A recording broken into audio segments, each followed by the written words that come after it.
Welcome everybody, members of the Institute, speakers, guests, friends. It's really nice to have you all here, and this is the first such event, and I think it's actually quite exciting already. The discussion that's taking place now is very pertinent to all of us. As an Institute of Bankers, for those of you who know us, we've been around for a very long time, so we date pre the app stage and the millennials, etc. Pre the CD stage. Pre everything. The cassette stage. Absolutely. You know, when you still did classroom cabling and you came in with nothing into the bank. So 1904 is when this institute started. Oh, wow. So it's been going for a long time. I've recently come back as Chief Executive of the organization because it is something that is my absolute passion, and I really believe that education, professional development is what it is about today. Each of us has to invest in ourselves. Each of us has to grow our own brand. And it doesn't matter what stage in your career or in your life you are. I'm happy to hear that your grand is that age. My mother is the same age. Yes, she doesn't use WhatsApp. She's sweet, but she's full of nonsense. Yeah, but it's good because what it has meant is that throughout her life she's continued to learn and continue to develop, and that's what we all need. You know, I think crucial to what I'm going to be speaking about today is phase. And phase is very much part of our lives, especially in the banking sector, and especially if you're in any form of advice-giving field. Personally, I've also done the phase examinations for the KI and the REP. I have to say I found them incredibly easy coming in sort of brand new into the industry as a financial advisor after I left the Institute. But it is all about how you learn. And it is all about your mastery of a language. And you know, the FSCA, as they are now called, the FSB, has learned a lot of lessons with those RE examinations because they were very problematic. They still are problematic. But I also think that people are not being given enough guidance and time and direction as to how to learn for these things. They assume I'm doing the job, therefore I know what it is about.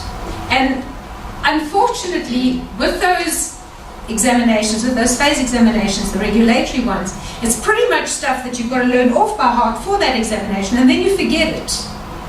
But you know where to find it. At the end of the day, that's the important thing. You know the source of it. And you can always say, oh, what was that finding in? Who should we be reporting to? What is honesty and integrity, etc. You know where to find it. You know what is actually guiding your industry. So it's not about having to remember it all, but it's about having to learn it once so that you've been through it all, you know exactly where it is, and then you're going to be applying it on a day-to-day basis.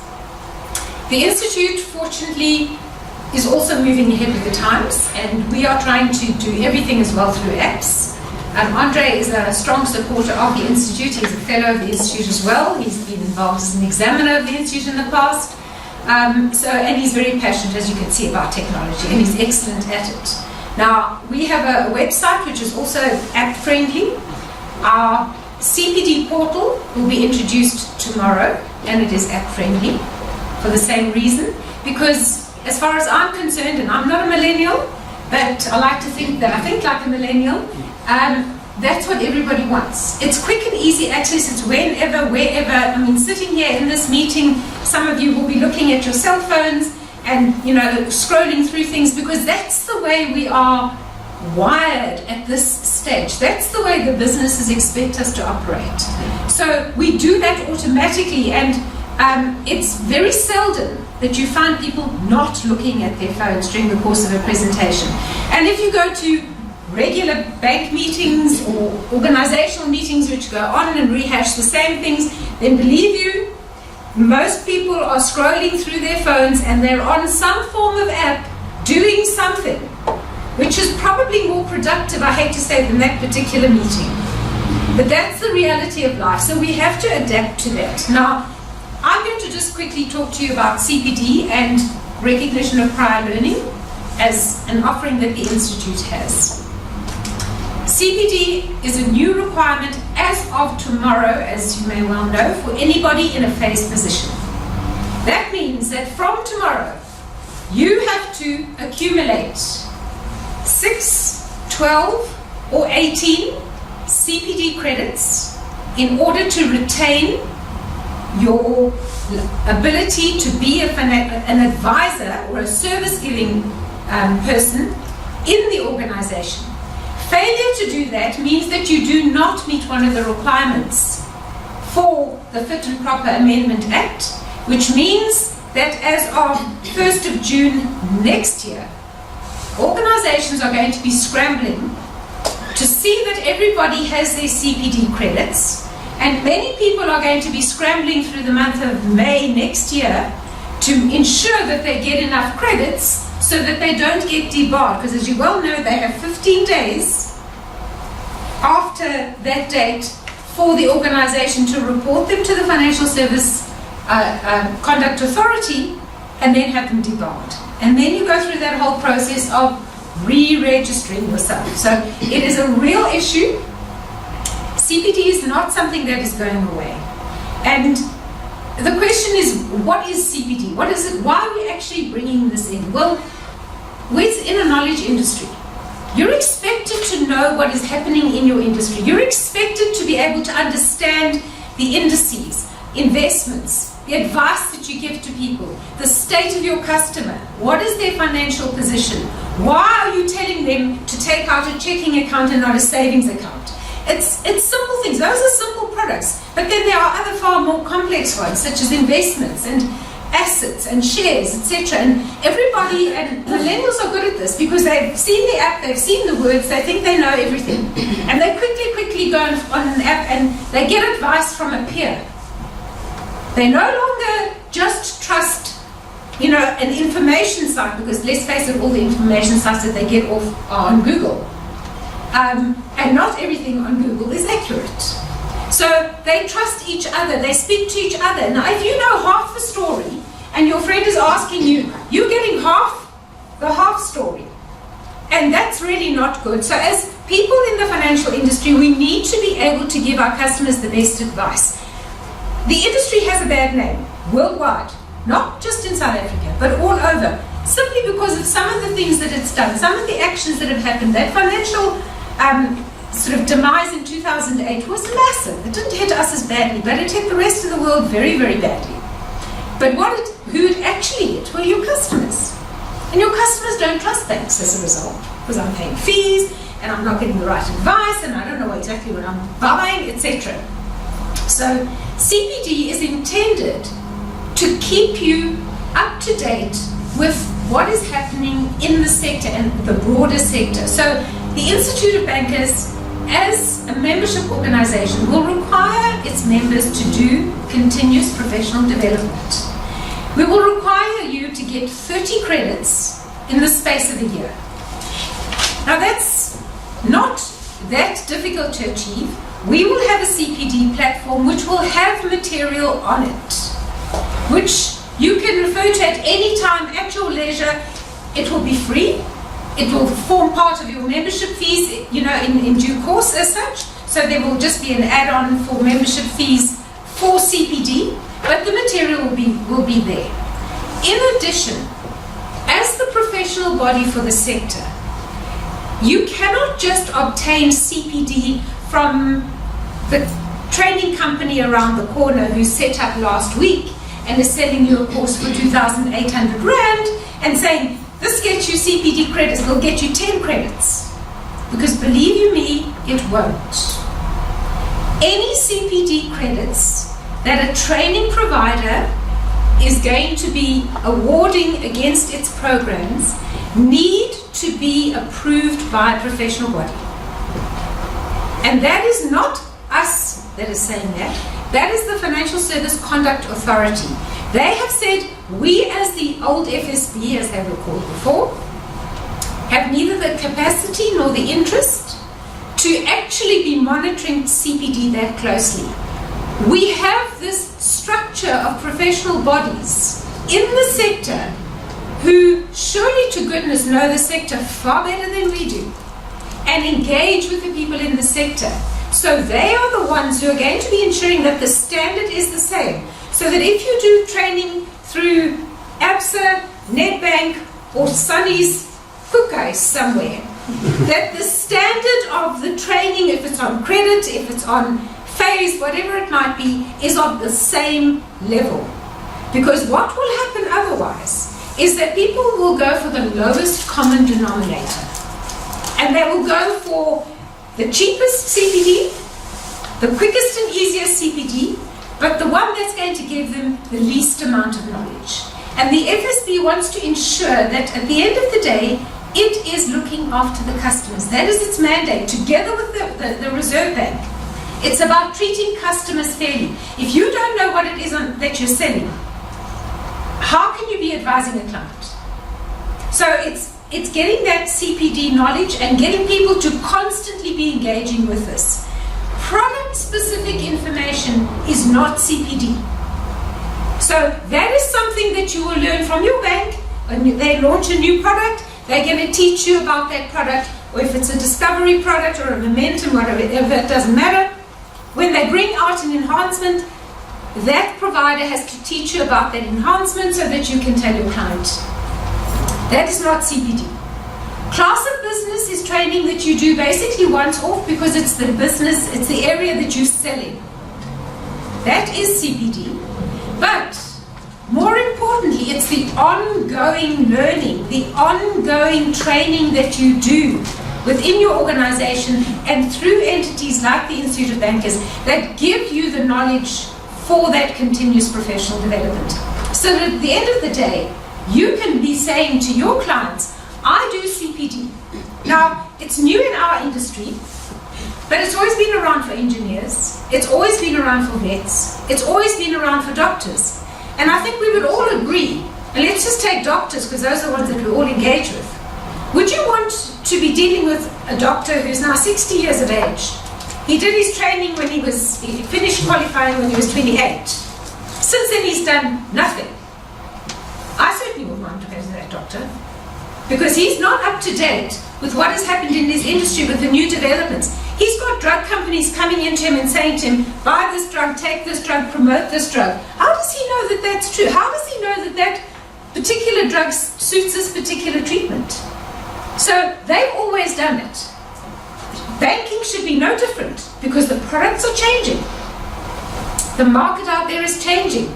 People are investing their hard-earned rands into something that's going to build a nest egg for their retirement one day because we've got no social security at all. So we've got to do something that will enable people to build up wealth. And we, or rather you, as bankers, those of you that are bankers in the room, that's your responsibility. So that's why you're doing CPD. That's why it is a requirement of fit and proper, together with honesty and integrity, together with the RE examination to prove that you are actually competent. Because up until now, you needed nothing to be a banker. You needed nothing to be an advisor. Whether you were a teller, whether you were the financial planner, whether you are the treasury specialist, you needed nothing. Your bank employed you on the basis of a degree. Now we're saying there are some more rigid requirements required, regulatory requirements, which will protect the customer. So the Institute is getting involved in CPD. It has to be involved in CPD. It will have this platform available to our members. They will be able to log in and have their credits recorded. You will be able, therefore, to prove that you have done that particular training, that you have so many credits. The other side of that is, and the Institute's motto is building professional capital. That's what CP does as well. It builds your professional capital. So we see it as a way for you also, when you move jobs, when you seek another position, that you're able to demonstrate, I have done so many CPD credits. I am constantly doing CPD training through outside organizations, through the platform, through other learning organizations, through e-learning, whatever the case might be. But I can prove to you that I am up to date and that I'm the best candidate for this job. So it's just another arrow in your quiver, so to say, to help you as a professional. That's on the CPD side of it. Sorry, can I just ask? Yes, sir. So I'm a member of FDI and IOB. Yes. So will I be able to use my CPD from both sides? Yes, you will. Okay. Because FDI requires, I think, 35. Yes. Okay. As professional bodies in the sector, in this space, we already have an agreement going that we will recognize CPD from these various organizations, and we've signed something called the part-time declaration for that purpose. Okay. Because I had the same question. I said a TransUnion for a soccer meeting, and it was 2 points, so then I wasn't sure if it was linked to IOBSA or not, but I think it's a good thing that everyone's spoken and sort of signed, and that you get recognition across the board. Absolutely. Look, you know, all this stuff costs money. It does all cost money, but money not only in the form of physical money, but in the form of time. Yes. Which we don't have. We don't have sufficient of. So, no, we've signed that agreement. The only variation would be that, for example, the Institute of Bankers requires you to get 5 credits for ethics and governance.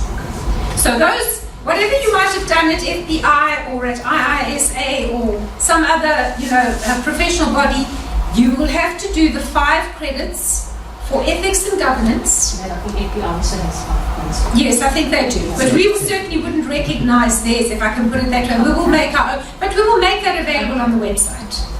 And the other side of it is also, which is a good thing, it's a protective element, is that providers form part of that recognition. So it's not just about a course being given so many CPD credits. It is about assessing who that provider is and seeing that they are in fact who they say they are, that they have the necessary skills and background to be imparting that knowledge. So part and parcel of the assessment that we do in order to see how many credits we give for a particular course will be an assessment of that organization. Now, if it is a bank, it's pretty straightforward. They are legislated, they are regulated, they are listed at the Reserve Bank, no problem. If it's a little tiny provider, they're going to have to provide a lot more detail to show what is happening, because what has also happened over the past years, and it goes back to the phase training, is that there's been a lot of phase training that has been done. A lot of it is up to no good. It really doesn't deliver what people actually need. But they have spent good money and many thousands against that. The person who's written it 13 times, was writing it 13 times and 11 times, that's a lot of money. That's 1,000 rand each time they just write the exam, let alone any time or training that they've been on. And we can't afford that. So we've got to increase that, we've got to improve that. We will be working more closely with the FPI as well. We have a collaboration agreement with them. And we're also looking to see whether the Institute goes back to being an examining body for the regulatory examinations. Now, that doesn't mean that it's going to get any easier. Let me just put it up front, because there is a database of questions that has been set, that is updated. And sadly, yes, the regulation and the RE examination changed as of the 1st of April. Yeah, I pulled the stuff. I pulled it off in CETA at the time when I booked. Studied for a month, got to the exam, and guys like, oh, you got the wrong book. I was like, oh, shit. Yes. So what do we do now? So, and regrettably, there's as yet no new material. Yeah, as I said, the way that we're teaching is wrong now. I think it's over. Yeah, we need to engage differently, and one of the things that as an institute we're also wanting to do, and I'd like to get your details as well, is I want to set up a youth forum, a youth board, if I can put it that way, to engage particularly with millennials or millennial thinkers to guide an organization such as an institute, because like anything else, it needs to evolve with time. We need to look and see how and what services should we be offering, in what manner, to whom, etc. So that will be set up, and I'll chat to you. We'll fingerprint when we write exams. Absolutely. We'll sort out. The old days with the plastic ID. No, we've got to do other things. But so CPD becomes a reality. The other side of it that the Institute introduced about a month and a half or 2 months ago was recognition of prior learning. Now, we were an examining body before. We're no longer an examining body because we're a professional body. The examining function was handed over to UNISA in 2006. So there were a lot of people left with incomplete qualifications, because then subjects that were part of the curriculum were dropped, and eventually I think UNISA stopped offering it altogether. But there are a lot of people within the banking sector sitting with incomplete qualifications who would like designations, because part of what a professional body does is issue professional designations, which again speaks to your level of professionalism within a sector. Regrettably, they're not as well recognized at the current moment by the banks themselves, but one would hope that that would happen in due course, because in the same way that FBI has a CFP as their top qualification, the other lower qualifications aren't, or designations rather, aren't really recognized that much. But there can only be so many certified financial planners within an organization. A bank teller is not going to become a CFP. But they may well want to be a certified associate of an institute of bankers, or an associate, or a professional banker if they've been in the bank for 25 years. So we have now instituted a process whereby we will look specifically at individuals with part qualifications at a particular level, and then see that we can move them up to the next level of designation without an underlying qualification. Because what we do is we take into consideration all the in-house training that they've done, the courses that they've been to, and their years of experience in the bank and the positions that they've held. And we ask them for documentary evidence in the first instance, and then we do an oral assessment with them against competencies that are registered for the various designations which the Institute offers, and those designations again are registered on the IOBSA website. So these are no longer just designations handed out by an Institute of Bankers, but they are actual designations which carry a weight, and we update those every 6 months. So if you're no longer a member, you lose that designation and it gets taken off the IOBSA website. Again, as far as I'm concerned, and as far as my board is concerned, it is a measure of your professionalism. Because if you're going to apply for a position somewhere else, you can say, I'm a certified associate, I'm a professional banker. Those are, you can prove that because it is on the IOBSA site. So we've had quite a lot of interest in the RPL, we've done quite a lot already. People who've said, I just didn't ever finish my associate qualification, so I've always wanted to be a CAIB, but I just haven't been able to get there.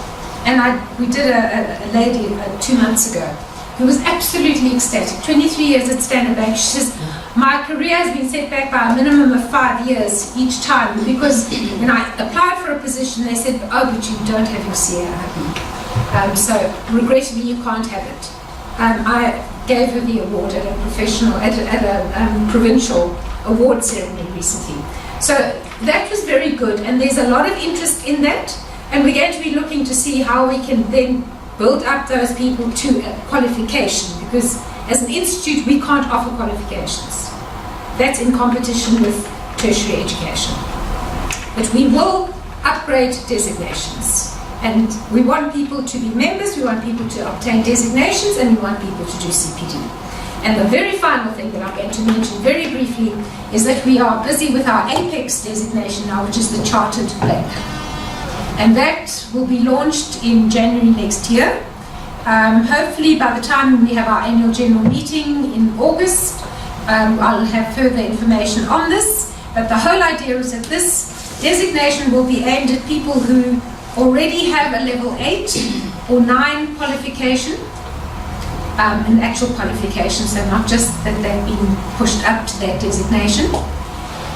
They will then undertake sort of a classroom experience, and they will do a learning program, which is like a dissertation, and they will be issued with a Chartered Banker designation based on that. And we are getting endorsement from the Business School Nederland, which is an international business school based in the Netherlands, but has sort of campuses and has visibility in North America, in Europe, in the UK, Australia, and here. And we have a lot of interest from the rest of Africa, because you can be a chartered banker through the Institute of Bankers in Scotland, but it's a very costly qualification to get, because you have to study through one of their universities in pound terms, So we are looking at a designation. This is not a qualification. But we want our members to be progressing and to becoming chartered bankers, because that proves that they have a level of expertise. And it has taken us quite a while to recreate a new role, to make sure that it was going to be sustainable, to know exactly where we were going to be playing. And the regulatory space is the one that has given us a lot of teeth, if I can put it that way. Currently, I have been engaging with the banks on an ongoing basis regularly, and I will continue to do so. The problem is that I think there is a disparity between the need of the organization and what it is returning to stakeholders, and meeting that need, rather than saying that here are our staff, we want to professionalize them, rather than just get them to do a job. Because that's, just doing their job may satisfy our stakeholders. Professionalizing somebody means that you're making them more fluid, more able to move across an industry. And I'm not sure that the banks want that. There are no longer careers in banks, and that's part of the problem. But I still maintain, and thank you for the comment on our professionalization, as an institute, we are now getting involved and have to be involved, again, because of regulation, in the development of new qualifications for the sector, so that we can be guiding the sector, or rather the institutions, to provide the correct education for that particular sector. And it's an ongoing journey. I mean, it's only just started. So, the expectation is it's not going to happen in a hurry, but it is an ongoing process, and the institute is very much committed to its members, because we don't have banks as members, we have individuals as members. So we're very much committed to the member, getting the member to be professionalized, helping the member to become a better banker at the end of the day, and helping them to move. And interestingly, we have a lot of interest from the rest of Africa. I have a lot of members from across Africa, also in many instances because of the critical skills. They're coming in and they're taking jobs that South Africans could actually have held. And that's the sad part of it. So let's professionalize our industry. You need to get out there and pass out the message of the institute, what the institute is doing. The value of having a professional designation, and being able to say, I've had so many years of experience. This is what I do on an ongoing basis. Continuing professional development. I'm learning all the time. I'm constantly developing myself. Surely to goodness that builds a professional image. Because in my opinion, that's what it does. So we've got to get out there and spread that message. We as an institute, you as members, and other providers, other stakeholders that we engage with. So we're on a journey, and I'm very excited. I'm always excited to engage with new people in different organizations and see what it is that we can do to benefit our members. Thank you very much. Thanks. And if there are any questions at any stage, I have a business card here, then please come and get one, and you may engage with me directly.